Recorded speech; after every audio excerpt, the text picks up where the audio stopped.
All right, Kahil, let's talk about South Dakota and just jump right in. About 10 minutes left in the second half.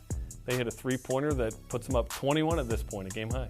Yeah, this is obviously a really disappointing stretch for us. We put ourselves in such a significant hole in the first half, and here we're trying to press a little bit, trying to change the pace of the game, trying to make them a little bit uncomfortable with what we're doing full court. We had some miscommunication on the back end of this thing. They get a wide open three from a really good shooter in Paul Bruns, and that was really the story of the game. So against Dayton, you're down 23, more than this. You come back and win. You had trailed by 18 against Butler, so it's not out of the realm of possibility at this point. But here we go again. What's the conversation like around this time of coming back? Because you guys make a good attempt. Yeah, I think, to your point, making a good attempt is great, but I mean, this isn't high school anymore, right? I mean, we're here to win games, we're here to compete for championships, and with performances like this, and with performances like this first half in particular, you're going to put yourself in a really tough position if you do want to compete for championships, truly, if you're really serious about that. So for us, it was just a real sense of frustration and disappointment, and obviously this sequence really kind of encapsulated what made this game difficult as far as defensive miscommunication and wide open shots for great shooters, and just put ourselves in a bad spot. Okay, well said. Let's look at some of the carnage, I suppose. With 7 minutes to go, Noah Waterman hits a three that cuts it to 10 at this point. Yeah, you made the point about Dayton and Butler, and there is precedent for us coming back and showing some resilience, and I was really proud of our guys for the second half fight back. Dallin does a really nice job making the read here on the ball screen coverage, and Noah does a really nice job of what we call snapping up on the back end of this thing. Some people call it a lift or a trade. Makes himself available on the right wing. Noah's a tremendous shooter, and he knocks it down. Okay, with 1:14 left, Rudy cuts this thing to 5 after the offensive rebound from Foose.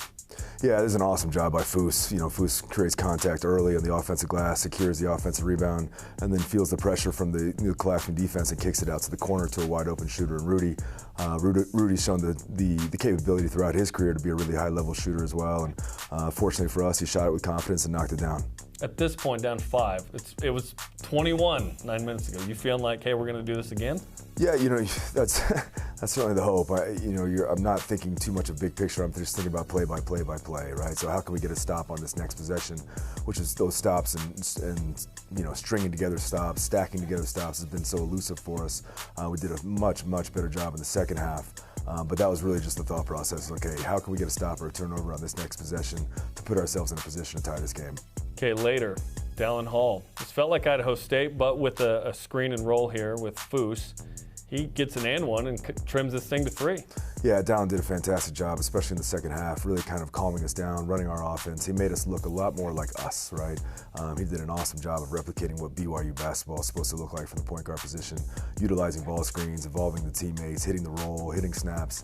And then this is an example here of just playing with poise, attacking a switch on a ball screen and getting all the way to the rim. So from a Dallin Hall perspective, I thought he did a fantastic job and did his best to keep us in a position to win the game. Career high 14 points, 6 assists, no turnovers. He had a nice game on offense. Absolutely. Then later, Rudy Williams, 8 for 8 from the free throw line. He hits his 2. Paul Bruns misses both. We're showing 2 timeouts here, but you have no timeouts. So you had already written up and drawn up what you wanted to do, and Rudy Williams gets this look. Break this play down for me. Yeah, to your point about not having no timeouts, we really just wanted our guys to be in attack mode, right? Rudy receives the ball here with over 5 seconds to go.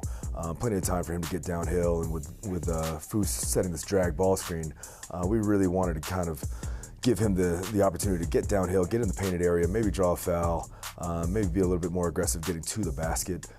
Rudy feels really comfortable with his pull-up jump shot, and that's what he felt was the right play at the right time. And unfortunately for us, he missed it. But Rudy's such a talented offensive player. He had 20 points in this game, and to a man, everybody in this room feels really confident with the ball in his hands to make shots in big moments. And unfortunately, this time it didn't fall. Where do you go from here? Because certainly this loss is unacceptable, as you mentioned. You guys want to compete for championships. This isn't a game you lose. So what's the message and mindset from here on out? Yeah, I think it's just about progressing and continuing to get better, right? I think in a program like BYU, we have the talent that we have, which is really high level, but where we really hang our hat is player development and development of our group as a whole. So moving forward, it's just about getting better game to game, practice to practice, and we have to get better today in practice. We have to get better in our preparation for Utah Valley, which is a really good team who's going to be fired up to play us. And when we continue to kind of stack those kind of improving days, hopefully we'll be right where we want to be. But it just starts with an attitude of improvement and getting better every day. Okay, well, good luck Wednesday against UVU. Thanks for the time. Thank you.